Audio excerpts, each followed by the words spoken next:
ਸਾਹਿਬ ਸ੍ਰੀ ਗੁਰੂ ਗ੍ਰੰਥ ਸਾਹਿਬ ਜੀ ਦੀ ਪਾਵਨ ਹਜ਼ੂਰੀ ਵਿੱਚ ਸੁਭਾਏਮਾਨ ਗੁਰੂ ਸਰੂਪ ਗੁਰੂ ਪਿਆਰੀ ਖਾਲਸਾ ਸਾਧ ਸੰਗਤ ਜੀ ਫਤਿਹ ਪ੍ਰਵਾਨ ਕਰੋ। ਵਾਹਿਗੁਰੂ ਜੀ ਕਾ ਖਾਲਸਾ ਵਾਹਿਗੁਰੂ ਜੀ ਕੀ ਫਤਿਹ। ਧੰਨ ਧੰਨ ਸ੍ਰੀ ਗੁਰੂ ਹਰਕ੍ਰਿਸ਼ਨ ਸਾਹਿਬ ਸੱਚੇ ਪਾਤਸ਼ਾਹ ਖੁਦ ਖੁਦਾ ਤਿੰਨਾਂ ਦੇ ਪਾਕਿਸਤਾਨ ਗੁਰਦੁਆਰਾ ਸ਼੍ਰੀ ਬੰਗਲਾ ਸਾਹਿਬ ਦਿੱਲੀ ਵਿਖੇ ਆਪ ਸਰਬੱਤ ਸੰਗਤਾਂ ਸੁਭਾਏਮਾਨ ਹੋ। ਅੱਜ ਪਾਤਸ਼ਾਹ ਦਾ ਪ੍ਰਕਾਸ਼ ਦਿਹਾੜਾ ਹੈ। ਅਗੰਮੀ ਕੌਤਕਾਂ ਦੇ ਅਜ਼ਮਤਾਂ ਦੇ ਮਾਲਕ ਦੁਖੀਆਂ ਦੇ ਦੁੱਖ ਹਰਨ ਵਾਲੇ ਗੁਰੂ ਹਰਕ੍ਰਿਸ਼ਨ ਮਹਾਰਾਜ ਜੀ ਦੇ ਆਗਾਜ਼ ਪੁਰਬ ਦੇ ਉੱਤੇ ਆਪ ਸਰਬੱਤ ਸੰਗਤਾਂ ਨੂੰ ਕੋਟ ਕੋਟ ਵਧਾਈਆਂ ਨੇ। ਬੜੀ ਸਹਿਜਤਾ ਦੇ ਨਾਲ ਗਿਆਨੀ ਰਣਜੀਤ ਸਿੰਘ ਹੁਣਾਂ ਨੇ ਆਪ ਸੰਗਤ ਨੂੰ ਤੁਰਕੀ ਬਾਣੀ ਸਰਵਣ ਕਰਵਾਈ ਹੈ। ਆਓ ਇਸ ਪਾਵਨ ਬਾਣੀ ਦੀ ਵਿਚਾਰ ਦੇ ਨਾਲ ਜੁੜ ਕਰਕੇ ਆਪਣੇ ਸਮੇਂ ਨੂੰ ਜੀਵਨ ਨੂੰ ਸਫਲਾ ਕਰੀਏ। ਸਤਨਾਮ ਸ੍ਰੀ ਵਾਹਿਗੁਰੂ ਸਾਹਿਬ ਜੀ। ਹੰਸ ਉੱਡਰ ਕੋਦਰੈ ਪਿਆ ਲੋਕ ਵਿਡਾਰਨ ਜਾਏ ਗਹਿਲਾ ਲੋਕ ਨਾ ਜਾਣਦਾ ਹੰਸ ਨਾ ਕੋਦਰਾ ਖਾਏ। ਬਾਬਾ ਫਰੀਦ ਜੀ ਮਹਾਰਾਜ ਦਾ ਇਹ ਪਾਵਨ ਸ਼ਲੋਕ ਸ਼੍ਰੀ ਗੁਰੂ ਗ੍ਰੰਥ ਸਾਹਿਬ ਮਹਾਰਾਜ ਜੀ ਦੇ 1381 ਅੰਗ ਉੱਪਰ ਦਰਜ ਹੈ। ਇੱਥੇ ਹੰਸ ਦਾ ਦ੍ਰਿਸ਼ਟਾਂਤ ਦੇ ਕੇ ਮਹਾਂਪੁਰਸ਼ਾਂ ਦੀ ਸੰਤਾਂ ਦੀ ਅਵਸਥਾ ਬਾਬਾ ਫਰੀਦ ਜੀ ਬਿਆਨ ਕਰਦੇ ਨੇ। ਹੰਸ ਇੰਗਲਿਸ਼ ਦੇ ਵਿੱਚ ਸਵਾਨ ਨੂੰ ਕਹਿ ਦਿੰਦੇ ਨੇ। ਬੱਤਖ ਵਰਗਾ ਪੰਛੀ ਹੈ, ਆਕਾਰ ਵਿੱਚ ਵੱਡਾ ਹੈ, ਲੰਮੀ ਗਰਦਨ ਹੈ, ਝਿੱਲੀਦਾਰ ਪੈਰ ਨੇ, ਬਰਫ਼ ਵਰਗੇ ਚਿੱਟੇ ਖੰਭ ਹੁੰਦੇ ਨੇ। ਉੱਡਰ ਦਾ ਮਤਲਬ ਹੈ ਉਡਾਰੀ। ਅੱਗੇ ਲਫ਼ਜ਼ ਵਰਤਿਆ ਹੈ ਇੰਗਲਿਸ਼ ਵਿੱਚ ਕੋਦੂ ਮੈਲਿਟ ਕਹਿੰਦੇ ਨੇ ਉਸਨੂੰ। ਇੱਕ ਇਉਂ ਸਮਝ ਲਓ ਬਾਥੂ ਵਰਗਾ ਇੱਕ ਘਾਹ ਹੁੰਦਾ ਹੈ।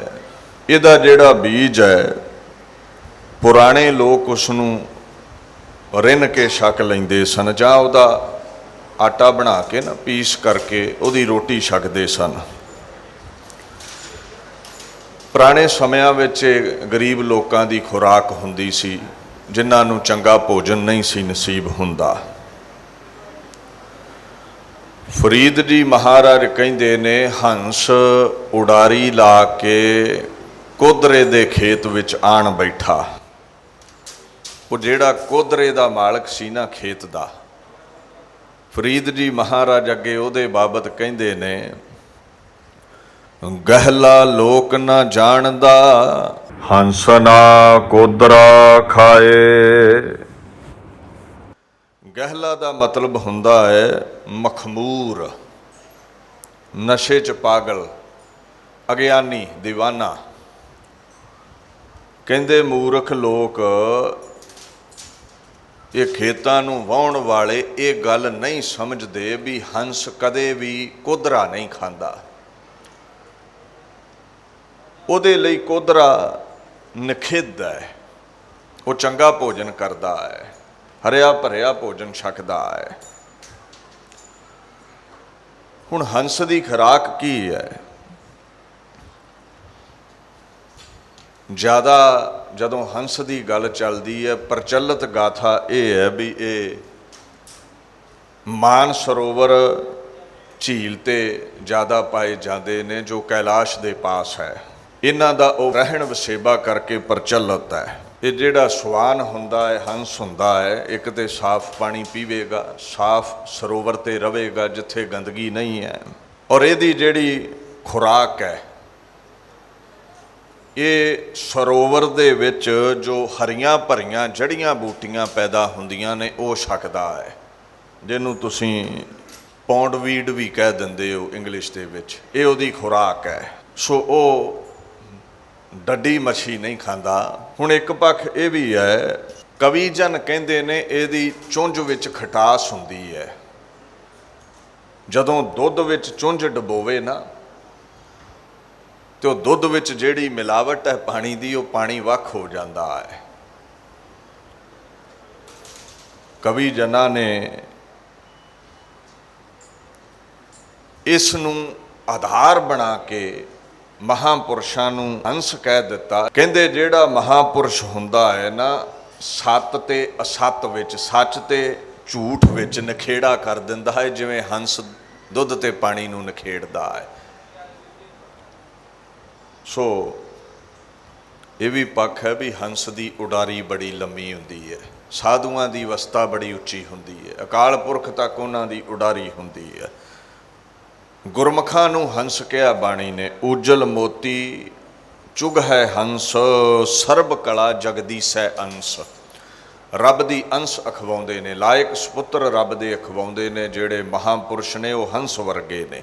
ਉਜਲ ਮੋਤੀ ਚੁੱਕਦੇ ਨੇ, ਭਾਵ ਸਤ ਸੰਤੋਖ ਦਇਆ ਧਰਮ ਰੂਪੀ ਮਹਾਨ ਗੁਣ ਉਹ ਸਤ ਸੰਗਤ ਦੇ ਸਰੋਵਰ ਵਿੱਚੋਂ ਲੈ ਜਾਂਦੇ ਨੇ।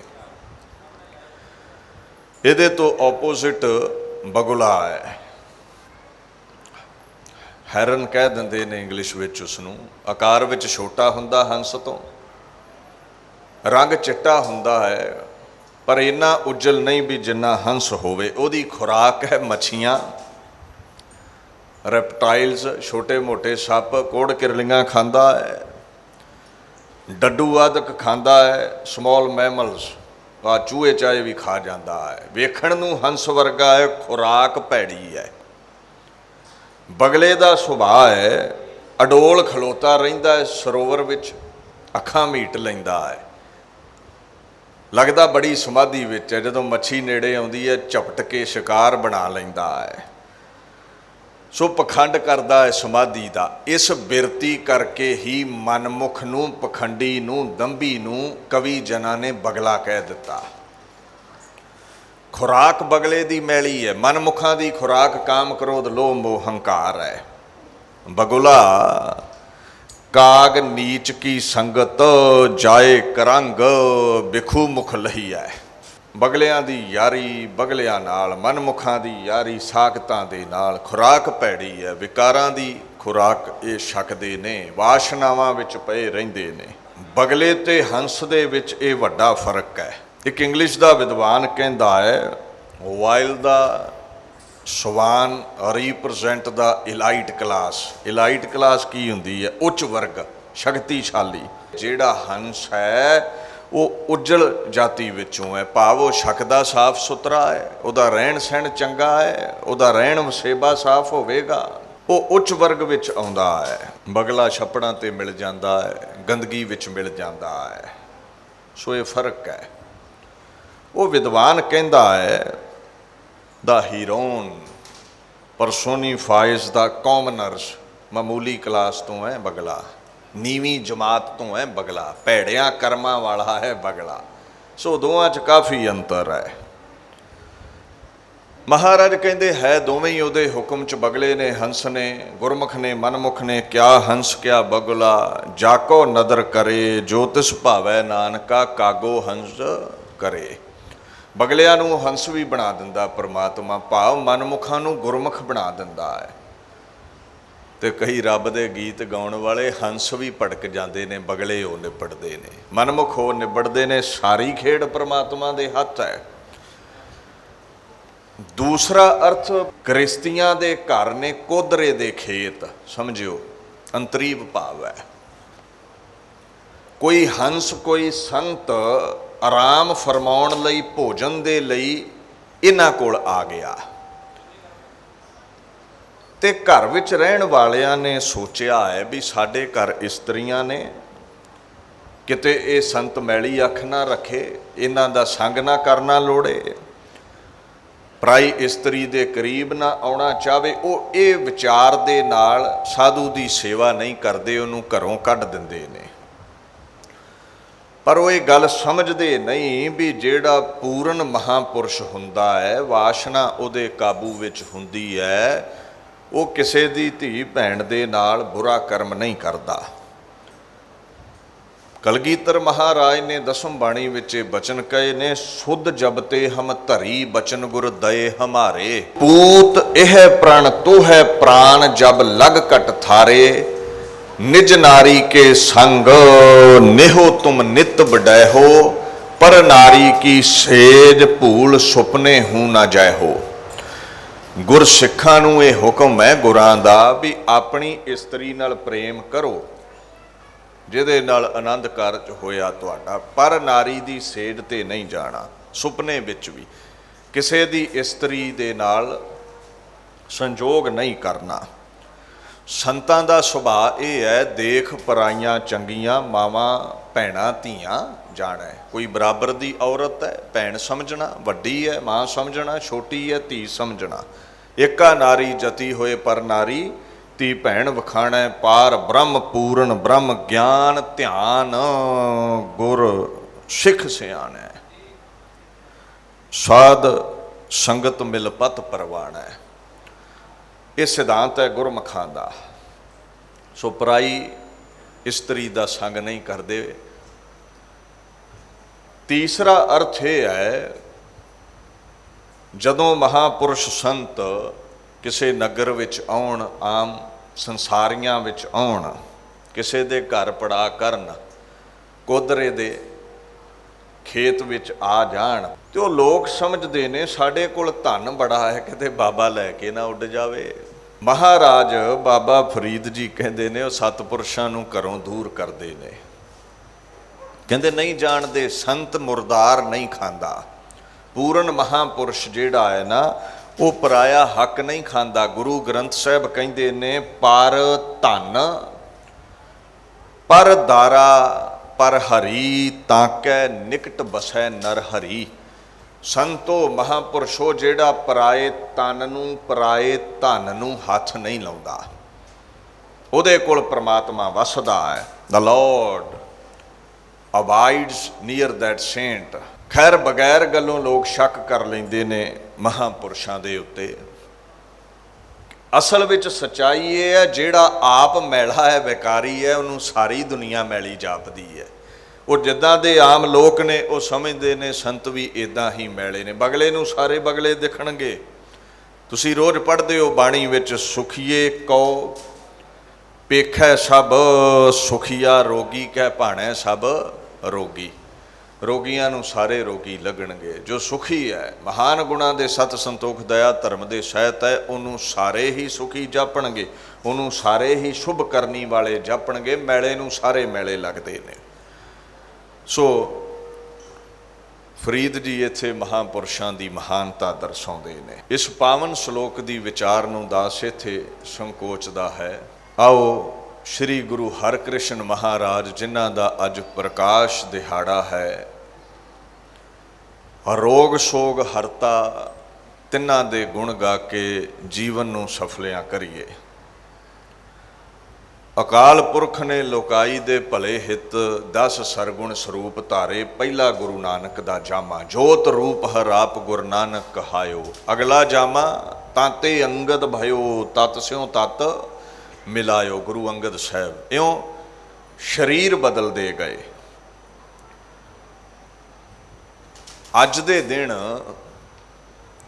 एक जामा प्रगट होया, नाम गुरु हरकृष्ण है। ये गुरु नानक साहब दी अगमी जोत दे 8वें वारस ने, जामे ने। शरीर बदलिया है, जोत नहीं बदली। जोत ओहा जुगत साई सह काया फिर पलटी है। फिर काया पलटी, जिवें पहले तो दूजे जामे च पलटी सी, दूजे तो तीजे जामे च पलटी सी। दुनिया ते बड़े हकीम ने, बड़े डॉक्टर ने, मैडिकल साइंस ने तरक्की की है। एक दे अंग कट के दूजे नूं ला दिंदे ने लोग।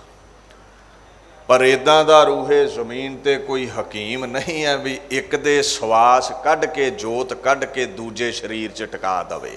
ये केवल गुरु नानक दी अजमत ऐसी है जो ये कर सकते ने पातशाह। जोत 8वें जामे विच टिकाउणी है ते 8वां जामा अज दे दिन प्रगट हुंदा है। सोड वंश है, दीन दुनिया दे मालक गुरु हरकृष्ण दा आगाज सावण वधी 9वीं 1713 बिक्रमी संमत नूं कीरतपुर साहिब विखे हुंदा है। पिता परमेश्वर दे 7वें चोले श्री गुरु हरराय साहिब ने, माता कृष्ण कौर जी ने, नाना राजा राम जी ने, नानी सुखदेई जी ने।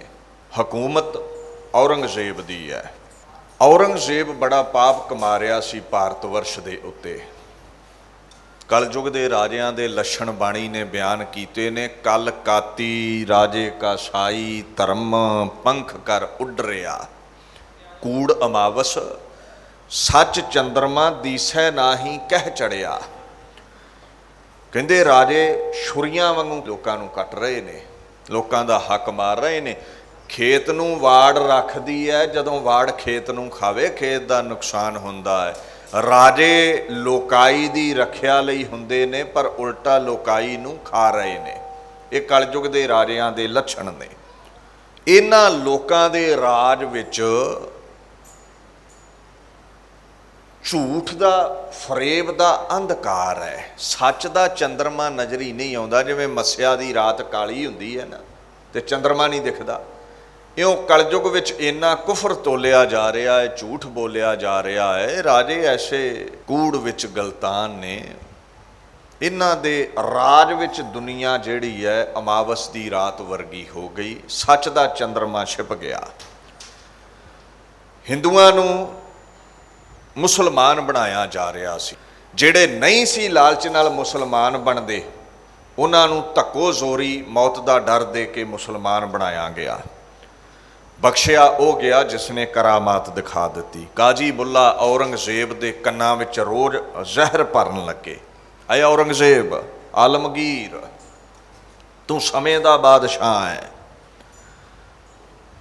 तू भारत वर्ष नूं इस्लाम जगत विच अभेद कर दे। दारुल हरब नूं दारुल इस्लाम विच अभेद कर दे। दारुल हरब हुंदा जिथे राज इस्लाम दा होवे। बाकी तुहाडा जिहड़ा भी धर्म है तुसीं उहदी प्रैक्टिस कर सको। हिंदू हो मंदिर जाओ, सिख हो गुरुद्वारे जाओ। दारुल इस्लाम हुंदा है जदों राज इस्लाम दा होवे, प्रैक्टिस भी इस्लाम दी होवेगी। कोई मंदिर गुरुद्वारा नहीं छड्डिया जावेगा, खुरा खोज मिटा दिता जावेगा दूजे धर्मां दा। औरंगजेब भारत वर्ष विच सिख उभर रहे ने। तू इस तरह कर। सिखां दे गुरु इस समय गुरु हरराय साहिब ने, जिन्हां नूं लोकाई मनदी है, पूजदी है। ते जे सिखां दे आगू, सिखां दे गुरु मुसलमान हो जाण ते भारत वर्ष दे लोग पिछे ही मुसलमान हो जाणगे। हिंदू की मुसलमान की उन्हां दे सेवक बन रहे ने। उन्हां दे दर ते भीड़ बड़ी रहिंदी है और ये लोग दसदे ने भी जो मुराद मंगीए वो मिलदी है। बाणी भी कहती है ना, सतगुर सेवन सदा सुख दाता, सब इच्छा आप पुजावणिया। जिहड़े गुरु नूं सेवदे ने उन्हां दी हर इच्छा पूरी हो जाती है। Their all desires are fulfilled. कोई मनौत रहिंदी नहीं जिहड़ी पूरी ना होवे। औरंगजेब लोक दो जगह झुकते ने। एक तो जिहदा डर होवे उहदे अगे सिर निभाउंदे ने, एक जिथों झोली भरदी है उहदे अगे झुकते ने। ते इथों लोग डर के झुकते ने।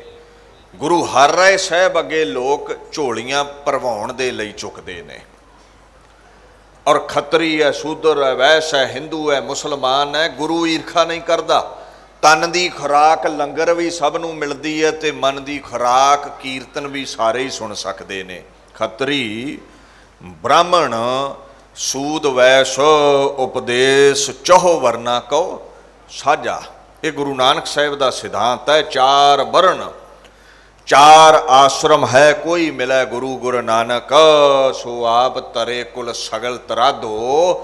गुरु नानक दे दर ते कोई भी वर्ण, कोई भी आश्रम गृहस्थादक आ जावे, किसी भी धर्म का बंदा आ जावे, वो मुक्त है। सो रोक टोक कोई नहीं उन्होंने दे दर ते। सिੱਖੀ ਦਾ बगीचा बड़ा प्रफुल्लित हो रहा है। औरंगजेब जे गुरु इस्लाम कबूल करे, कलमा पढ़े, ਉਹਦੇ जिन्ने भी फॉलोवर ने, सेवक ने, नाल ही ਉਹ इस्लाम विच आउणगे। और देख असीं गुरु घर नाल वैर नहीं रखते। तेरे दादा जहांगीर दा गुरु हरगोबिंद साहिब नाल बड़ा प्रेम सी, पर तेरे पिता शाहजहान नाल उन्हां दी विगड़ गई। 4 जंगां उन्हां ने लड़ियां और 4 जंगां विच दिल्ली दे तख्त दी हार होई है। गुरु हरगोबिंद साहिब जिते ने। और उन्हां तो बाद जेड़े गुरु हर राय ने, पोता है गुरु हरगोबिंद साहिब दा, वो दीर्घ करामाती है। ते तेरे परिवार चों तेरा भाई दारा शिको जेड़ा देश धरोई है, तेरा तख्त खोना चाहुंदा है, उस बागी दी मदद कीती है गुरु हर राय ने।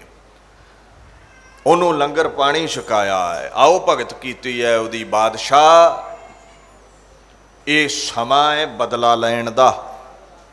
गुरु घर तेरी खिलाफत करदा है, बागियां नूं सजा मिलनी चाहिदी है। औरंगजेब दे कन जहर नाल भर दिते गए। कहंदे जिन्ने वध तो वध औरंगजेब तू मुसलमान बनावेगा, खुदा तेरे ते प्रसन्न होवेगा, खलीफा अखवावेगा, लोग तैनूं रहबर कहण लग पैणगे। औरंगजेब काजियां दीयां गल्लां विच आ गया, शरा विच अन्ना हो गया। गुरु हर राय साहिब नूं मुसलमान बनाउण दे लई विਉਂਤ घटदा है। कहंदा उन्हां नूं पहिलां सद्दा भेज के सददा हाँ मैं। गुरु हर राय साहिब नूं सद्दा भेजिया जांदा है। महाराज पातशाह दे चरनां विच सिख संगतां बैठियां ने। गुरु हर राय साहिब दे सन्मुख उन्हां दे 2 लाल बैठे ने। बाबा हरकृष्ण जी जो माता कृष्ण कौर दे पाक हिरदे चों प्रगट होए सन, और इन्हां दे वड्डे भाई बाबा राम राय जी जो माता राम कौर जी दे कुख चों पैदा होए सन। महाराज ने सदा आया जान के ये सभा विच बचन कहे भी ये पाप बड़ा कमाउंदा है औरंगजेब, असीं दिल्ली नहीं आवांगे। लिखिया सी चिट्ठी ते महाराज दर्शन दिओ, तुहाडीआं अज़मतां वेखणीआं चाहुंदे आ। विचार ये होई भी धर्म जिहड़ा है ना, वो राज ते जोग नूं लैके चलदा है। तू गुर प्रसाद कर राज जोग, भगती शक्ति नूं लैके चलदा है। राज भोगण वालियां दा सद्दा आया है। जोग परमात्मा नाल जुड़ियां नूं बह के विचार करनी चाहिदी है इन्हां राजियां दे नाल, भी ये चंगा कर्म करन, ये प्रजा ते जुल्म ना करन। ते महाराज ने फिर अपने लखते जिगर बाबा राम राय जी नूं हुक्म कीता, तुसीं जाओ दिल्ली, तुहाडे असीं अंग संग रवांगे, तुहाडी जुबान ते असीं वसांगे, तुहाडे गलूए मुबारक चों जेड़ा भी बोल निकलेगा पूरा होवेगा, तुहाडे कारज सिद्ध होणगे। महाराज कहंदे ने गुर कै बचन मेरे कारज सिद्ध। जिन्हां नूं गुरु बचन कर दवे उहदे सारे कारज सिद्ध हो जांदे ने। There all affairs will be resolved. उन्हां दे जीवन विच विघन ही कोई नहीं रहिंदा जिन्हां नूं गुरु बचन कर दवे।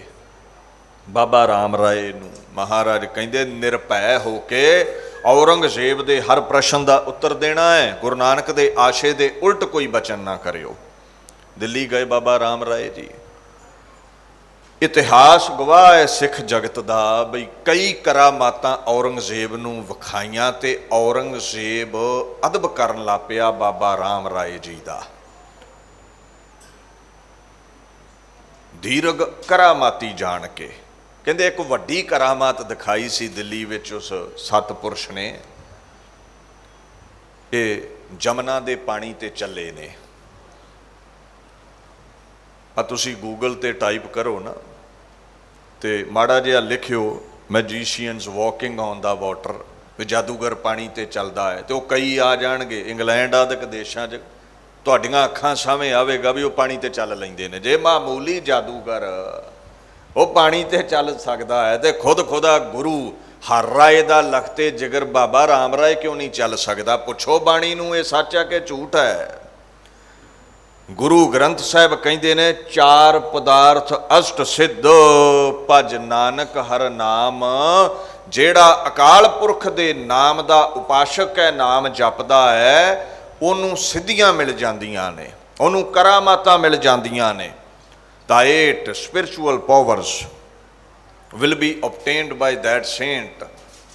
ਉਹ ਹਾਸਲ ਕਰ ਲਵੇਗਾ ਸਿੱਧੀਆਂ ਨੂੰ ਜਿਹੜਾ ਨਾਮ ਜਪੇਗਾ। ਮੈਂ ਵਾਰ-ਵਾਰ ਦੁਹਰਾਉਣਾ ਹੁੰਨਾ, ਰੱਬ ਦਾ ਵਾਸਤਾ ਹੈ, ਇਹ ਭੁਲੇਖੇ 'ਚ ਨਾ ਪੈ ਜਿਓ। ਪ੍ਰਚਾਰਕ ਤੁਹਾਨੂੰ ਕਈ ਵਾਰ ਕਹਿ ਦਿੰਦੇ ਸਿੱਖੀ 'ਚ ਕਰਾਮਾਤ ਹੈ। ਨਹੀਂ, ਸਿੱਖੀ ਖਲੋਤੀ ਹੀ ਕਰਾਮਾਤ ਤੇ ਹੈ, ਸਿੱਖੀ ਖਲੋਤੀ ਹੀ ਅਜ਼ਮਤ ਤੇ ਹੈ।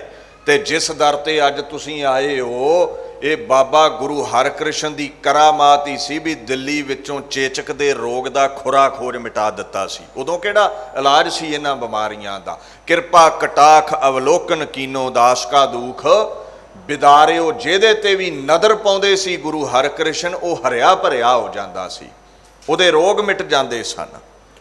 ਮਹਾਰਾਜ ਕਹਿੰਦੇ ਹਰ ਸਿਮਰਨ ਭਏ ਸਿੱਧ ਜਤੀ ਦਾਤੇ। ਸਿਮਰਨ ਕਰਨ ਵਾਲਾ ਸਿੱਧ ਹੋ ਨਿਬੜਦਾ ਹੈ, ਕਰਾਮਾਤੀ ਹੋ ਨਿਬੜਦਾ ਹੈ। ਹੁਣ ਕਰਾਮਾਤਾਂ ਵਿਖਾ ਦਿੱਤੀਆਂ। ਔਰੰਗਜ਼ੇਬ ਇਹ ਮੰਨ ਗਿਆ ਵੀ ਗੁਰੂ ਨਾਨਕ ਦੇ ਘਰ ਅਜ਼ਮਤ ਸਭ ਤੋਂ ਵੱਧ ਕੇ ਹੈ। ਕਾਜ਼ੀਆਂ ਵੇਖਿਆ ਤੇ ਸਤਿਕਾਰ ਕਰਨ ਲੱਗ ਪਿਆ ਹੈ ਗੁਰੂ ਨਾਨਕ ਦੇ ਘਰ ਦੇ ਸੇਵਕਾਂ ਦਾ, ਗੁਰੂ ਨਾਨਕ ਦੇ ਘਰ ਦਾ। ਉਹਨਾਂ ਫਿਰ ਕੰਨ ਭਰੇ। ਕਹਿੰਦੇ ਇਹਨਾਂ ਨੂੰ ਪੁੱਛੋ ਵੀ ਤੁਹਾਡੇ ਪਿਤਾ ਨੇ ਦੇਸ਼ ਦੇ ਬਾਗੀ, ਤੁਹਾਡੇ ਭਾਈ ਦਾਰਾ ਸਿਕੋ ਦੀ ਸਹਾਇਤਾ ਕਿਉਂ ਕੀਤੀ ਹੈ? ਬਾਬਾ ਰਾਮ ਰਾਏ ਜੀ ਨੇ ਭਰੇ ਦਰਬਾਰ ਵਿੱਚ ਇਹ ਜਵਾਬ ਦਿੱਤਾ ਸੀ, ਔਰੰਗਜ਼ੇਬ ਗੁਰੂ ਨਾਨਕ ਦਾ ਜਿਹੜਾ ਘਰ ਹੈ ਉਹਦੀ ਇਹ ਰੀਤ ਹੈ, ਜੋ ਸਰਣੇ ਆਵੈ ਤਿਸ ਕੰਠ ਲਾਵੈ। ਇਹ ਬਿਰਧ ਸੁਆਮੀ ਸੰਧਾ ਰਾਖ ਲਈਏ ਸਤਿਗੁਰ ਕੀ ਸ਼ਰਨ। ਜਿਹੜਾ ਸ਼ਰਨ ਆਉਂਦਾ ਹੈ ਗੁਰੂ ਗੱਲ ਨਾਲ ਆਉਂਦਾ ਹੈ। ਗੁਰੂ ਦਾ ਕੋਈ ਵੈਰੀ ਨਹੀਂ। ਗੁਰੂ ਸਾਰਿਆਂ ਨੂੰ ਆਪਣੇ ਚਰਨਾਂ ਵਿੱਚ ਜਗ੍ਹਾ ਦਿੰਦਾ ਹੈ। ਗੁਰੂ ਸੁਲਾ ਕੁਲ ਹੈ, ਸਭ ਕੁਲਾਂ ਨਾਲ ਪ੍ਰੇਮ ਕਰਦਾ ਹੈ। ਔਰੰਗਜ਼ੇਬ ਨੂੰ ਇਹ ਬਚਨ ਚੰਗੇ ਲੱਗੇ, ਸ਼ੰਕਾ ਨਿਵਰਤ ਹੋ ਗਿਆ, ਕੋਈ ਗੱਲ ਨਹੀਂ ਕਹਿੰਦਾ। ਹੁਣ ਕਾਜੀ ਸੜ ਭੁੱਜ ਗਏ ਵੀ ਅਸੀਂ ਗੁਰੂ ਘਰ ਵਾਲੇ ਦਾ ਵੈਰ ਵਧਾਉਣਾ ਚਾਹੁੰਦੇ ਹਾਂ। ਇਹ ਪ੍ਰਭਾਵ ਕਬੂਲ ਕਰ ਰਿਹਾ ਹੈ। ਅਖੀਰਲਾ ਤੀਰ ਛੱਡਿਆ ਹੈ ਅਲਫਾਜ਼ਾਂ ਦਾ ਕਾਜ਼ੀਆਂ ਨੇ। ਕਹਿੰਦੇ ਔਰੰਗਜ਼ੇਬ ਇਹਨਾਂ ਦੇ ਧਾਰਮਿਕ ਗ੍ਰੰਥ ਅੰਦਰ, ਜਿਸ ਨੂੰ ਇਹ ਗੁਰੂ ਗ੍ਰੰਥ ਕਹਿੰਦੇ ਨੇ, ਪੋਥੀ ਸਾਹਿਬ ਕਹਿੰਦੇ ਨੇ, ਉਹਦੇ ਅੰਦਰ ਇਸਲਾਮ ਦੇ ਪ੍ਰਤੀ ਇਤਰਾਜ਼ਯੋਗ ਲਫ਼ਜ਼ ਵਰਤੇ ਨੇ। ਤੌਹੀਨ ਹੈ ਇਸਲਾਮ ਦੀ ਉਹਦੇ ਅੰਦਰ। ਔਰੰਗਜ਼ੇਬ ਨੇ ਪੁੱਛਿਆ। ਕਵੀ ਸੰਤੋਖ ਸਿੰਘ ਜੀ ਕਹਿੰਦੇ ਨੇ ਸੂਰਜ ਪ੍ਰਕਾਸ਼ ਵਿੱਚ, ਚਲੇ ਪ੍ਰਸੰਗ ਬੂਝਨੋ ਚਾਹਿਓ ਗੁਰੂ ਨਾਨਕ ਜੀ ਇਹ ਕਿਆ ਕਹਿਓ। ਇਹ ਗੁਰੂ ਨਾਨਕ ਸਾਹਿਬ ਨੇ ਕਿਉਂ ਇਹ ਬਚਨ ਕਹੇ ਨੇ, ਮਿੱਟੀ ਮੁਸਲਮਾਨ ਕੀ ਵਾਲੇ। ਬਾਬਾ ਰਾਮ ਰਾਏ ਜੀ ਥਿੜਕ ਗਏ। ਸੋਚਿਆ ਇੰਨਾ ਅਦਬ ਸਤਿਕਾਰ ਮਿਲਿਆ ਹੈ ਦਿੱਲੀ ਦਰਬਾਰ ਵਿੱਚ, ਦੌਲਤਾਂ ਸ਼ੋਹਰਤਾਂ ਦਿੱਤੀਆਂ, ਹੀਰੇ ਨਗੀਨੇ ਚਰਨਾਂ ਵਿੱਚ ਭੇਟ ਕੀਤੇ, ਕਿਤੇ ਅਦਬ ਘਾਟੀ ਨਾ ਜਾਵੇ। ਕਹਿੰਦੇ ਨਹੀਂ ਜੀ, ਕਾਜ਼ੀਆਂ ਨੂੰ ਭੁਲੇਖਾ ਲੱਗਿਆ ਹੈ, ਮਿੱਟੀ ਮੁਸਲਮਾਨ ਕੀ ਨਹੀਂ, ਮਿੱਟੀ ਬੇਈਮਾਨ ਕੀ ਕਿਹਾ ਹੈ। ਗੁਰੂ ਨਾਨਕ ਦੇ ਆਸ਼ੇ ਦੇ ਉਲਟ ਬਚਨ ਕਰ ਦਿੱਤਾ। ਕੋਈ ਵੱਡੀ ਗੱਲ ਨਹੀਂ ਸੀ ਜੇ ਇਹਦਾ ਚੰਗੀ ਤਰ੍ਹਾਂ ਅਰਥ ਕਰ ਦਿੰਦੇ। ਕਈ ਵਾਰ ਸਾਨੂੰ ਮਾਣ ਵੀ ਹੋ ਜਾਂਦਾ ਆਪਣੇ ਤੇ ਜਿੱਥੇ ਮਾਣ ਆ ਗਿਆ ਉੱਥੇ ਰੱਬ ਨਹੀਂ ਜੇ ਟਿਕਦਾ। ਤੋ ਮਾਣ ਹੋ ਗਿਆ ਅਜ਼ਮਤਾਂ ਦੇ ਬਾਬਾ ਰਾਮ ਰਾਏ ਜੀ ਨੂੰ। ਹੁਣ ਮਹਾਰਾਜ ਨੇ ਵਡਿਆਈ ਖੋਣੀ ਸੀ, ਤਿਲਕ ਗਏ, ਥਿੜਕ ਗਏ। ਬਚਨ ਕੋਈ ਇਸਲਾਮ ਦੇ ਖਿਲਾਫ ਨਹੀਂ ਹੈ। ਇਹਦੇ ਅਰਥ ਪੜ੍ਹਿਓ, ਮਿੱਟੀ ਮੁਸਲਮਾਨ ਕੀ ਪੇੜੈ ਪਈ ਘੁਮਿਆਰ, ਘੜ ਭਾਂਡੇ ਇੱਟਾ ਕੀਆ ਜਲਦੀ ਕਰੇ ਪੁਕਾਰ, ਜਲ ਜਲ ਰੋਵੈ ਬਪੁੜੀ ਝੜ ਚੜ ਪਵਹਿ ਅੰਗਿਆਰ, ਨਾਨਕ ਜਿਨ ਕਰਤੈ ਕਾਰਨ ਕੀਆ ਸੋ ਜਾਣੈ ਕਰਤਾਰ। ਅਰਥ ਪਤਾ ਕੀ ਹੈ? ਕਾਜ਼ੀ ਬਹਿਸਦਾ ਹੈ ਗੁਰੂ ਨਾਨਕ ਸਾਹਿਬ ਨਾਲ महाराज ਜਿਹੜੇ ਅੱਗ ਨਾਲ ਸੜਦੇ ਨੇ ਨਾ ਹਿੰਦੂ ਆਦਿਕ, ਉਹ ਦੋਜਕ ਨੂੰ ਜਾਂਦੇ ਨੇ, ਨਰਕ ਨੂੰ, ਤੇ ਜਿਹੜੇ ਕਬਰ ਵਿੱਚ ਪੈਂਦੇ ਨੇ ਉਹ ਸਵਰਗ ਨੂੰ ਜਾਂਦੇ ਨੇ। ਮਹਾਰਾਜ ਕਹਿੰਦੇ ਸੜਨ ਵਾਲਾ ਨਰਕ ਜਾਂਦਾ ਹੈ? ਕਹਿੰਦੇ ਜੀ ਬਿਲਕੁਲ। ਕਹਿੰਦੇ ਫਿਰ ਗੱਲ ਸੁਣੋ, ਮੁਸਲਮਾਨ ਵੀਰ ਮੋਇਆ, ਕਬਰ ਵਿੱਚ ਉਹਨੂੰ ਦੱਬ ਦਿੱਤਾ, ਕਬਰ ਦੀ ਚੀਕਣੀ ਮਿੱਟੀ ਕਿਤੇ ਹੱਥ ਆ ਜਾਵੇ ਘੁਮਿਆਰ ਦੇ, ਜਿਹੜਾ ਇੱਟਾਂ ਬਣਾਉਂਦਾ ਹੈ ਜਾਂ ਭਾਂਡੇ ਕੱਢਦਾ ਹੈ, ਉਹ ਮਿੱਟੀ ਲੈ ਲਈ ਉਸਨੇ।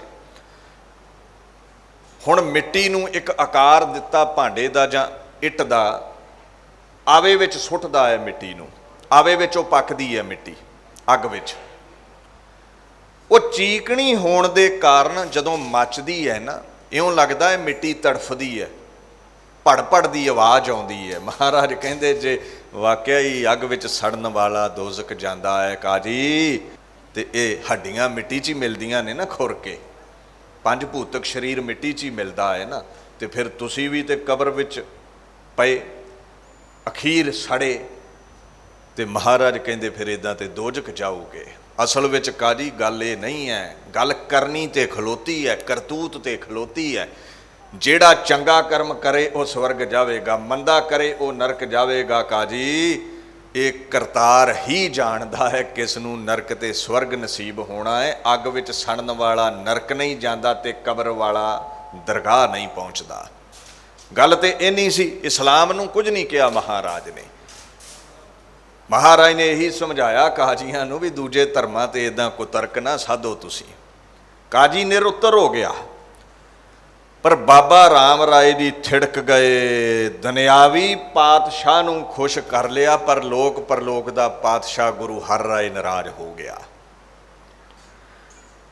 ਮਹਾਰਾਜ ਗੁਰੂ ਹਰ ਰਾਏ ਸਾਹਿਬ ਦੀ ਨਾਰਾਜ਼ਗੀ ਉਠਾਉਣੀ ਪਈ।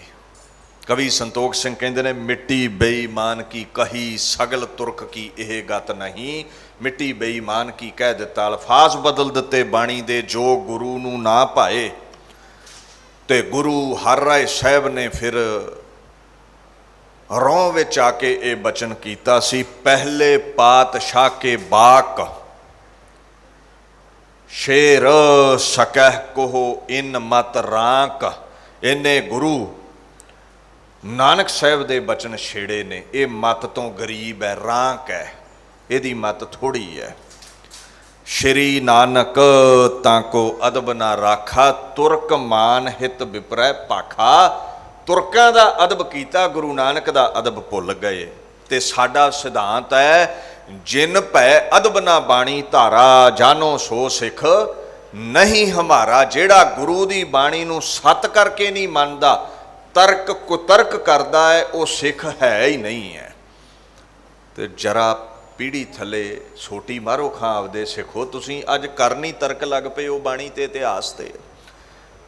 ਕਦੇ ਗੁਰੂ ਗ੍ਰੰਥ ਸਾਹਿਬ ਦੀ ਬਾਣੀ, ਕਦੇ ਦਸਮ ਬਾਣੀ, ਕਦੇ ਸਰਬਲੋ ਬਾਣੀ, ਕਦੇ ਨੰਦ ਲਾਲ ਜੀ ਦੀ ਬਾਣੀ, ਕਦੇ ਭਾਈ ਗੁਰਦਾਸ ਦੀ ਬਾਣੀ। ਤੁਹਾਡੇ ਕੋਲ ਗਿਆਨ ਕਿੱਥੇ ਰਹਿ ਗਿਆ? ਤੁਹਾਡੇ ਤੋਂ ਤੇ ਰਹਿ ਹੀ ਕੁਤਰਕ ਗਿਆ ਹੈ। ਤੇ ਕੁਤਰਕ ਕਰਨ ਵਾਲਾ ਬੰਦਾ ਸਿੱਖ ਹੀ ਨਹੀਂ ਹੈ। ਦਾਵਾ ਛੱਡ ਦਿਓ ਵੀ ਅਸੀਂ ਸਿੱਖ ਹਾਂ। ਸਿੱਖ ਉਹ ਹੈ ਜਿਹੜਾ ਸਿਜਦਾ ਕਰਦਾ ਹੈ ਬਾਣੀ ਅੱਗੇ, ਮਨ ਤਨ ਕਰਕੇ ਝੁਕਦਾ ਹੈ। ਸਤਿਗੁਰ ਕੀ ਬਾਣੀ ਸਤ ਸਤ ਕਰ ਜਾਣੋ ਗੁਰ ਸਿੱਖੋ, ਹਰ ਕਰਤਾ ਆਪ ਮੋਹ ਕਢਾਏ। ਸਤਿਗੁਰ ਕੀ ਬਾਣੀ ਸਤ ਕਰਕੇ ਮੰਨੋ, ਫਿਰ ਕੀ ਹੋਵੇਗਾ? ਗੁਰ ਸਿੱਖਾ ਕੇ ਮੋਹ ਉਜਲੇ ਕਰੇ ਹਰ ਪਿਆਰਾ, ਗੁਰ ਕਾ ਜੈਕਾਰ ਸੰਸਾਰ ਸ਼ਬਦ ਕਰਾਏ। ਜਿਹੜਾ ਬਾਣੀ ਨੂੰ ਸਤ ਕਰਕੇ ਮੰਨੇਗਾ, ਉਹਦੀ ਜੈ ਜੈਕਾਰ ਲੋਕ ਪਰਲੋਕ ਗੁਰੂ ਪਿਆਰਾ ਪਰਮ ਈਸ਼ਵਰ ਕਰਵਾਵੇਗਾ। ਖੈਰ, ਬਾਣੀ ਦਾ ਅਦਬ ਨਾ ਰੱਖਿਆ, ਮਹਾਰਾਜ ਦੇ ਮਨੋਂ ਲੈ ਗਏ। ਰਾਮ ਰਾਏ ਜੀ ਕਹਿ ਦਿੱਤਾ, ਜਿੱਥੇ ਹੋ ਉੱਥੇ ਹੀ ਰਹੋ, ਸਾਡੇ ਮੱਥੇ ਨਾ ਲੱਗਿਓ। ਤੇ ਨਾਲ ਇਹ ਵੀ ਕਹਿ ਦਿੱਤਾ ਵੀ ਜਿਹੜਾ ਰਾਮ ਰਾਏ ਜੀ ਨੂੰ ਗੁਰੂ ਮੰਨੇਗਾ, ਉਹਨੂੰ ਸਿੱਖੀ ਨਸੀਬ ਨਹੀਂ ਹੋਵੇਗੀ। ਇਹ ਵਿਸ਼ਾ ਵੱਖਰਾ ਹੈ ਵੀ ਗੁਰੂ ਗੋਬਿੰਦ ਸਿੰਘ ਮਹਾਰਾਜ ਦੇ ਪਾਸੋਂ ਭੁੱਲ ਬਖਸ਼ਾਈ ਸੀ ਬਾਬਾ ਰਾਮ ਰਾਏ ਜੀ ਨੇ ਦੇਹਰਾਦੂਨ। ਮਹਾਰਾਜ ਨੇ ਬਖਸ਼ ਦਿੱਤਾ ਸੀ, ਪਰ ਰਾਮ ਰਾਈਆਂ ਨੂੰ ਨਹੀਂ ਸੀ ਬਖਸ਼ਿਆ, ਕਿਉਂਕਿ ਰਾਮ ਰਾਈਆਂ ਨੇ ਬਾਬੇ ਰਾਮ ਰਾਏ ਦੇ ਚੇਲਿਆਂ ਉਦੋਂ ਵੀ ਤਰਕ ਕੀਤਾ ਸੀ ਵੀ ਇਹ ਛੋਟੀ ਜੀ ਉਮਰ ਦਾ ਗੁਰੂ ਕਿੱਦਾਂ ਬਣ ਗਿਆ। ਮਹਾਰਾਜ ਬਾਬਾ ਰਾਮ ਰਾਏ ਨਾਲ ਨਾ ਝੀਲ ਦੇ ਵਿੱਚ ਮਿਲਾਪ ਕਰ ਰਹੇ ਨੇ ਇੱਕ ਬੇੜੀ ਦੇ ਵਿੱਚ। ਚੇਲੇ ਖੜੇ ਸਨ ਕੰਢੇ ਝੀਲ ਦੇ, ਤੇ ਕਿਸ਼ਤੀ ਵਿੱਚ ਮਹਾਰਾਜ ਨੇ ਚੇਲਿਆਂ ਤਰਕ ਸਾਧਿਆ ਵੀ ਆ ਕੱਲ ਦਾ ਛੋਕਰਾ ਗੁਰੂ ਬਣ ਗਿਆ ਹੈ, ਸਾਡਾ ਬਾਬਾ ਰਾਮ ਰਾਏ ਇਹਦੇ ਅੱਗੇ ਝੁਕ ਰਿਹਾ ਹੈ। ਤੇ ਫਿਰ ਮੇਰੇ ਬਾਪੂ ਕਲਗੀਧਰ ਦੀ ਕਰਾਮਾਤ ਹੈ, ਬਿਨ ਬੋਲਿਆ ਸਭ ਕੁਛ ਜਾਣਦਾ। ਕੰਢੇ ਤੇ ਕੀ ਬਾਤਾਂ ਚੱਲੀਆਂ ਗੁਰੂ ਜਾਣਦਾ ਸੀ। ਬਾਬਾ ਰਾਮ ਰਾਏ ਨੇ ਮਾਫੀ ਮੰਗੀ। ਮਹਾਰਾਜ ਕਹਿੰਦੇ ਬਖਸ਼ ਦਿੱਤਾ ਬਾਬਾ ਜੀ, ਪਰ ਤੁਹਾਡੇ ਸੇਵਕਾਂ ਨੂੰ ਨਹੀਂ ਬਖਸ਼ਾਂਗਾ, ਕਿਉਂਕਿ ਅੱਜ ਵੀ ਉਹ ਖਲੋਤੇ ਕੰਢੇ ਤੇ ਗੁਰੂ ਤੇ ਤਰਕ ਕਰ ਰਹੇ ਨੇ। ਤਰਕ ਵਾਲਾ ਨਹੀਂ ਬਖਸ਼ਿਆ ਜਾਂਦਾ। ਅੱਜ ਵੀ ਰਹਿਤਨਾਮਿਆਂ ਵਿੱਚ ਬਚਨ ਨੇ, ਜਦੋਂ ਖੰਡੇ ਦੀ ਪੌਲ ਛਕਦੇ ਹੋ ਵੀ ਰਾਮ ਰਾਈਆਂ ਨਾਲ ਨਹੀਂ ਵਰਤਣਾ। ਰਾਮ ਰਾਈਏ ਜੋ ਰਾਮ ਰਾਏ ਜੀ ਨੂੰ ਗੁਰੂ ਕਹਿੰਦੇ ਨੇ।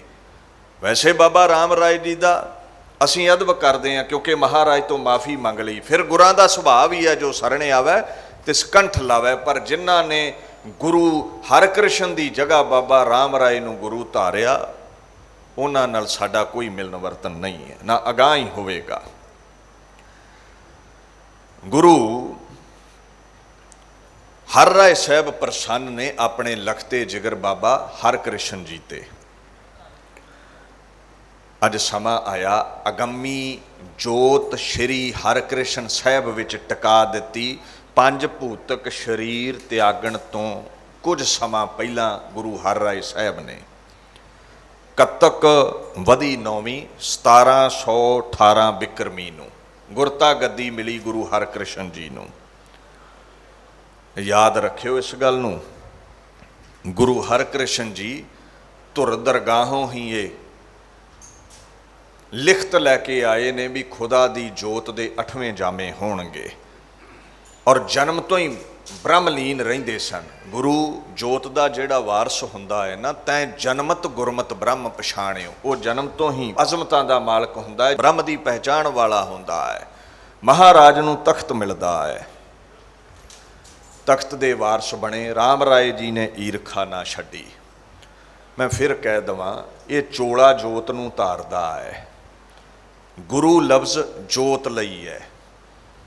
ਗੁਰੂ ਨਾਨਕ ਸਾਹਿਬ ਦੀ ਜੋ ਅਗੰਮੀ ਜੋਤ ਹੈ, ਜੇ 70-80 ਵਰਿਆਂ ਦੇ ਬਾਪੂ ਗੁਰੂ ਅਮਰਦਾਸ ਵਿੱਚ ਸਮਾਈ। ਗੁਰੂ ਅਮਰਦਾਸ ਕੀ ਅਕਥ ਕਥਾ ਹੈ, ਇੱਕ ਜਿਹੀ ਕਛ ਕਹੀ ਨਾ ਜਾਈ। ਐਸੀਆਂ ਅਜ਼ਮਤਾਂ ਹਾਸਲ ਹੋਈਆਂ ਜਿਨ੍ਹਾਂ ਦਾ ਅੰਤ ਨਹੀਂ ਪੈਂਦਾ। ਤੇ ਜੇ 5 ਵਰਿਆਂ ਦੇ ਬਾਬਾ ਹਰਕ੍ਰਿਸ਼ਨ ਵਿੱਚ ਸਮਾਈ ਤੇ ਅਜ਼ਮਤਾਂ ਉਹੀ ਰਹੀਆਂ। ਜੁਗਤੀ ਨਹੀਂ ਬਦਲੀ, ਜੋਤ ਨਹੀਂ ਬਦਲੀ, ਸਰੀਰ ਬਦਲਿਆ ਹੈ। ਜੈਸੀ ਦੂਰ ਅੰਦੇਸ਼ੀ ਦਿਵ ਦ੍ਰਿਸ਼ਟੀ ਗਿਆਨ ਪ੍ਰਕਾਸ਼ ਗੁਰੂ ਨਾਨਕ ਵਿੱਚ ਸੀ, ਉਹ ਜੋਤ ਰਾਹੀਂ ਗੁਰੂ ਹਰਕ੍ਰਿਸ਼ਨ ਵਿੱਚ ਆ ਗਿਆ। ਉਹ ਅਜ਼ਮਤ ਮਹਾਰਾਜ ਵਿੱਚ ਆ ਗਈ। ਗੁਰੂ ਹਰਕ੍ਰਿਸ਼ਨ ਜੀ ਰਾਜਾਨ ਰਾਜ ਰੂਹਾਨੀ ਆਭਾ ਵਾਲੇ ਨੇ। ਬੜਾ ਚਮਕਾਰਾ ਸੀ ਚਿਹਰੇ ਦਾ। ਜਿਹੜੀ ਸਿਆਣਪ ਹੈ ਨਾ, ਉਹ ਬੰਦਗੀ ਨਾਲ ਹੁੰਦੀ ਹੈ, ਉਮਰ ਨਾਲ ਨਹੀਂ ਹੁੰਦੀ। ਇੱਕ ਫਾਰਸੀ ਦੇ ਸ਼ਾਇਰ ਦੇ ਬੋਲ ਨੇ, ਬਜ਼ੁਰਗੀ ਬਾ ਅਕਲ ਨਾ ਬਸਾਲ। ਜਿਹੜੀ ਬਜ਼ੁਰਗੀ ਹੈ ਨਾ, ਸਿਆਣਪ ਹੈ, ਵਡਿਆਈ ਹੈ, ਉਮਰ ਤੇ ਨਿਰਭਰ ਨਹੀਂ ਕਰਦੀ। ਕਈਆਂ ਨੂੰ 90 ਵਰਿਆਂ ਦੇ ਹੋ ਜਾਂਦੇ ਨੇ ਬਾਪੂ, ਧਰਮ ਦੀ ਦੁਨੀਆ ਦਾ ਰੰਚਕ ਮਾਤਰ ਪਤਾ ਨਹੀਂ, ਅਕਲ ਨਹੀਂ ਆਉਂਦੀ। ਜਿਵੇਂ ਔਰੰਗਜ਼ੇਬ ਨੂੰ ਨਾ ਆਈ, 95 ਵਰਿਆਂ ਦਾ ਹੋ ਕੇ ਮੋਇਆ ਹੈ। ਇਹਨੇ ਹਰ ਜ਼ਰੇ 'ਚ ਰੱਬ ਜਾਣਿਆ ਹੀ ਨਾ, ਸਭ ਨੂੰ ਦੁੱਖ ਦਿੰਦਾ ਰਿਹਾ।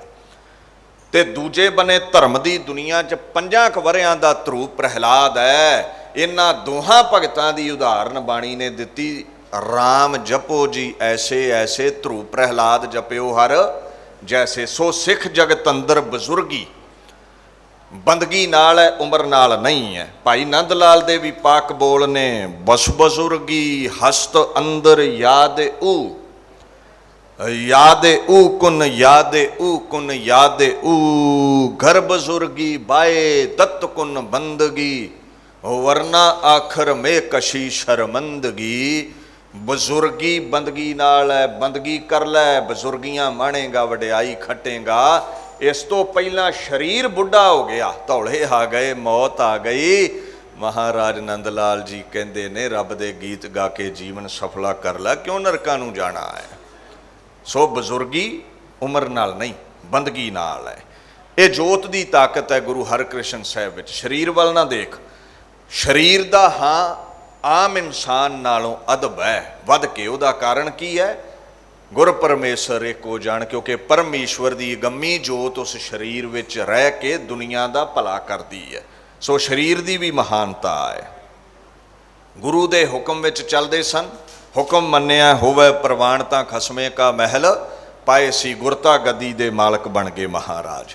और वैसे भी ये धुरों फरमान है काल पुरख का, किन्ने किन्ने गुरु जोत नूं धारना है। जे सेवा सिमरन नाल दुनिया की हर दात मिलती है, ये ना समझिओ भी गुरता गद्दी भी मिल जाती है, नहीं। जे गुरता गद्दी सेवा सिमरन नूं वेख के ही मिलती तो गुरु नानक दे घर विच बाबा बुढ़ा जी वर्गे बेअंत महापुरुष सन। ये गुरु नानक दा तख्त अकाल पुरख वल्लों मुकर्रर सी जिसनों मिलना है। तुरहों खसम भेजिया सच्चे हुक्म पठाए, नानक नामों मन वसै हर दरगह लए छड़ाए। ये हुक्म उतों ही आया है भी मैं केड़े केड़े 10 जामे बदलने ने गुरु नानक तो जो गुरु गोबिंद अखवाए ने। गुरु हरकृष्ण महाराज कीरतपुर संगतां नूं तार रहे सन। राम राय ने औरंगजेब दे कन भरे, महाराज हक मेरा सी, मैं वड्डा दिलबंद हाँ गुरु हर राय दा, तख्त मिल गया गुरु हरकृष्ण नूं, दिल्ली सद के मेरा हक दवाओ। राजा जय सिंह नूं औरंगजेब ने कहा है जाओ गुरु हरकृष्ण जी नूं लैके आओ। साडे सदे ते वो नहीं आउणगे, उन्हां दे पिता नहीं सी आए, तुसीं सद्दा भेजो। उधरों दिल्ली दीयां संगतां ने प्रेम भरे सदे भी बड़े लम्मे समय तो भेजे सन, लगातार भेजे जा रहे सन। इत्थे राजे दा सद्दा भी पहुँच गया। औरंगजेब इस नीति ते खलोता सी भी वड्डा राम राय मेरे अधीन है, ते जे मेरी अधीनगी स्वीकार करने वाला गुरता गद्दी ते बिठा देवां ते मेरे हुक्म विच चलेगा, सारा भारत मुसलमान बनेगा। ते जे छोटा मेरे कहने विच आ गया, दोवें भाई कहने च चल पे पौ 12 ने, ते जे छोटा मेरे कहने च ना आया, दोवां भाइयों नूं लड़ा के मरवा देवांगे ते फिर भी इन्हां दा खुरा खोज मिटेगा, राज साडा ही होवेगा, इस्लाम दी दुनिया ही प्रचलित होवेगी। गुरु हरकृष्ण कहंदे जदों कासद आए ना राजे दे ते महाराज आखण लगे, नह मलेश को दर्शन दै है। ये साडे पिता दे बोल ने, पापी मलेश औरंगजेब नूं दर्शन नहीं देने। राजे दे कासद कहंदे महाराज संगत उतावली है, राजा उतावला है तुहाडे दर्शन करन दे लई, दिल्ली चलो। महाराज चल पए ने, तुरे जा रहे ने संगतां नूं तारदे होए, कीरतपुर साहिब तो चाले पाए सन। जदों महाराज पंजोखरा साहिब पहुँचे ना, उत्थे अंबाले दे इलाके विच एक पंडित मिलदा है, बड़ा अभिमानी। वो कहंदा हरकृष्ण नाम वड्डा है, समय दे अवतार पिछे श्री कृष्ण जी होए, उन्हां गीता उचारी, तुहाडे बाबे दा एडा वड्डा नाम, कृष्ण नालों भी अगे हर ला लिया। वो गीता दे ने की उचारनी है, छोटी उम्र है, 5-7 वरियां दे बालक संस्कृत की रचना की उचारनगे, इनू कहो अर्थ ही करके दस दवे। फिर गुरु नानक की अजमत है, गुरु नानक देव गोविंद रूप, खुद खुदा गुरु हरकृष्ण साहिब ने ये आख्या सी, आए पंडित आए दिज, जे असी अर्थ करके सुना दिते, तह एक पंडित शिवदत्त नामी, था मादक विद्या मत खामी। हंकारी पंडित, विद्या दे अभिमानी पंडित, तू कहना है धनी बड़े ने पैसा दे के किसी ज्ञानी कोलों अर्थ सिखे होणगे, ते जा कोई कमला रमला लभ के पिंड विचों लिया, अर्थ करवा देवांगे। छज्जू झूर नूं पंडित लभ के लिआउंदा है, जिहदी जुबान बंद पई है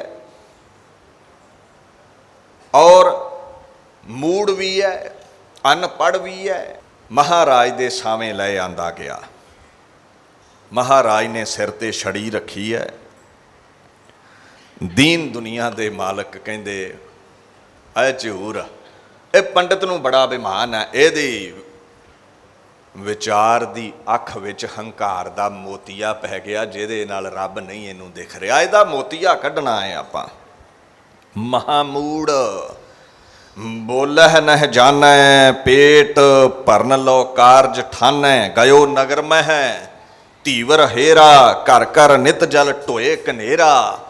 ਝੀਵਰ ਨੂੰ ਲੈ ਆਂਦਾ, ਮਹਾਰਾਜ ਦੇ ਸਨਮੁਖ ਬਿਠਾ ਦਿੱਤਾ। ਜਿਹਦੀ ਜ਼ੁਬਾਨ ਨਹੀਂ ਸੀ ਚੱਲਦੀ, ਗੁਰੂ ਦੇ ਛੜੀ ਲਾਉਂਦਿਆਂ ਹੀ ਉਹਦੇ ਗਲੂਏ ਚੋਂ ਇੱਕ ਬੋਲ ਪ੍ਰਗਟ ਹੋਇਆ, ਸ਼ਾਸਤਰਗ੍ਯ ਧੀਵਰ ਬਨਿਓ ਸੁਰਬਾਨੀ ਤਹਿ ਤਾਹੀ ਕਸਮਨ ਸ਼ਾਸਤਰ ਪ੍ਰਵਿਰਤ ਦਿਜ ਕਹੋ ਪੂਰਬ ਮੁਝ ਪਾਹੀ। ਸੰਸਕ੍ਰਿਤ ਵਿੱਚ ਬੋਲਿਆ ਝੀਵਰ, ਜਿਹਦੀ ਜ਼ੁਬਾਨ ਬੰਦ ਪਈ ਸੀ। ਕਹਿੰਦੇ ਆਏ ਪੰਡਿਤ ਕਿਸ ਸ਼ਾਸਤਰ ਵਿੱਚ ਪ੍ਰਵਿਰਤੀ ਹੋ, ਕਹੋ ਮੈਨੂੰ। ਆਏ ਬ੍ਰਾਹਮਣ ਦੱਸੋ ਕਾਹਦੇ ਤੇ ਚਰਚਾ ਕਰਨੀ ਹੈ। ਜਿਹੜਾ ਬੋਲਣਾ ਨਹੀਂ ਸੀ ਜਾਣਦਾ, ਜਦੋਂ ਬੋਲਿਆ ਚੱਕਰਿਤ ਰਹਿ ਗਿਆ ਦਿਜ ਪੰਡਿਤ। ਜਿਹੜੇ ਅੰਦਰ ਸਵਾਲ ਸੀ ਨਾ, ਉਹ ਲੋਪ ਹੀ ਹੋ ਗਏ। ਮਹਾਰਾਜ ਕਹਿੰਦੇ ਝੂਰ ਜੀ, ਇਹ ਪੰਡਿਤ ਜਿਹੜਾ ਹੈ ਨਾ, ਇਹ ਅਜ਼ਮਤ ਵੇਖ ਕੇ, ਤੁਹਾਨੂੰ ਬੋਲਦਿਆਂ ਵੇਖ ਕੇ ਗੁਪਤ ਹੋ ਗਿਆ ਹੈ। ਹੁਣ ਇੱਕ ਹੋਰ ਕਰਾਮਾਤ ਹੋਵੇਗੀ।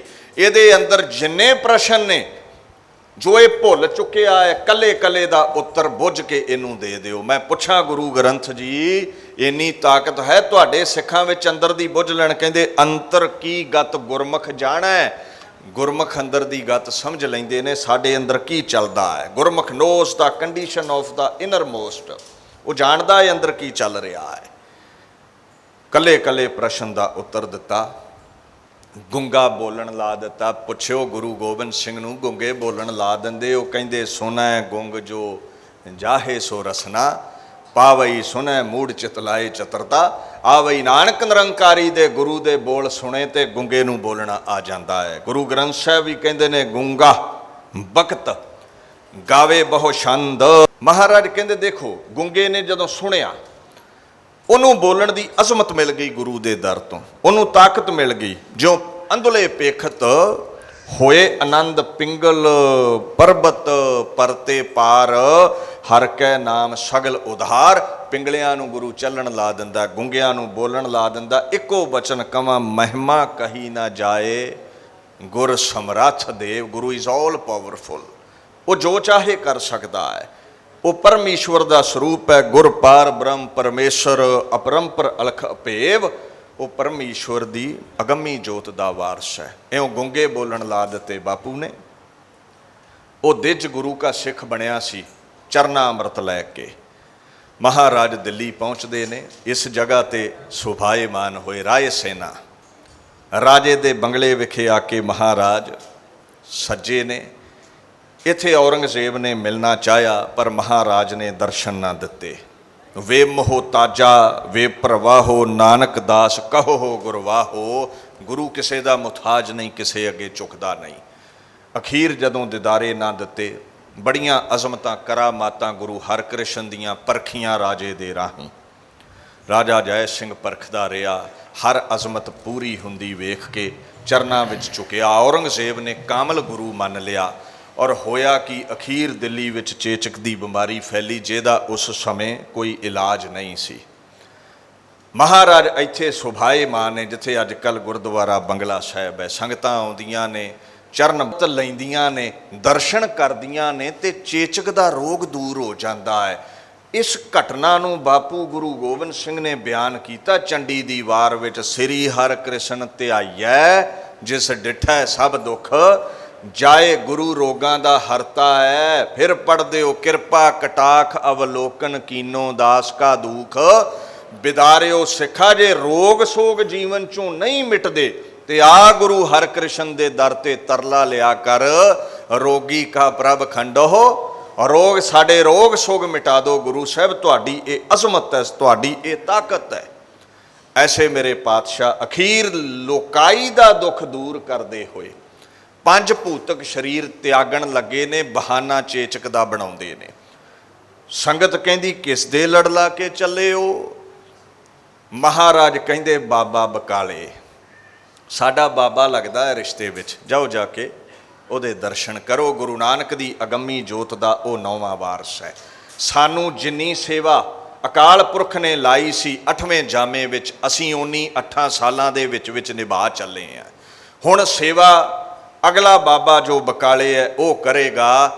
ਅਸੀਂ ਦੁਨੀਆ ਤੋਂ ਜਾਣ ਲੱਗੇ ਹਾਂ, ਹੁਕਮ ਮੰਨੇ ਸਿਰਦਾਰ ਦਰ ਦੀ ਬਾਣੀਐ, ਸੱਚੇ ਕੀ ਸਿਰਕਾਰ ਜੁਗ ਜੁਗ ਜਾਣੀਐ। ਹੁਕਮ ਮੰਨਣ ਵਾਲੇ ਹੀ ਸਰਦਾਰ ਨੇ, ਭਾਵ ਲੋਕਾਈ ਵਿੱਚ ਸਭ ਤੋਂ ਉੱਚੇ ਨੇ। ਗੁਰੂ ਹਰਕ੍ਰਿਸ਼ਨ ਸਾਹਿਬ ਆਪਣੇ ਨਿਰਗੁਣ ਸਰੂਪ ਦੀ ਲਿਖਤ ਅਨੁਸਾਰ ਹੁਕਮ ਵਿੱਚ ਚੱਲਦੇ ਅਕਾਲ ਪੁਰਖ ਦੇ ਦੁਨੀਆ ਤੋਂ ਅਲੋਪ ਹੋਏ ਔਰ ਆਪਣੀ ਅਗੰਮੀ ਅਜ਼ਮਤ ਦੇ ਨਾਲ ਲੋਕਾਈ ਦੇ ਦੁੱਖ ਹਰੇ। ਅਜਾਪ ਸਰਬੱਤ ਸੰਗਤਾਂ ਉਹਨਾਂ ਦੇ ਦਰ ਤੇ ਸੁਭਾਏਮਾਨ ਹੋ।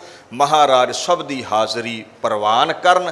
ਇਹ ਮਹਾਨ ਗੁਰਮਤਿ ਸਮਾਗਮ ਅੱਜ ਇਸੇ ਤਰ੍ਹਾਂ ਹੀ ਚੱਲਣੇ ਨੇ। ਆਪ ਸੰਗਤਾਂ ਨੇ ਹਾਜ਼ਰੀਨ ਰਹਿਣਾ, ਆਪਣੇ ਜੀਵਨ ਨੂੰ ਸਮੇਂ ਨੂੰ ਗੁਰਾਂ ਦੀ ਵਡਿਆਈ ਸੁਣ ਕੇ ਸਫਲਾ ਕਰੋ ਜੀ। ਵਾਹਿਗੁਰੂ ਜੀ ਕਾ ਖਾਲਸਾ, ਵਾਹਿਗੁਰੂ ਜੀ ਕੀ ਫਤਿਹ।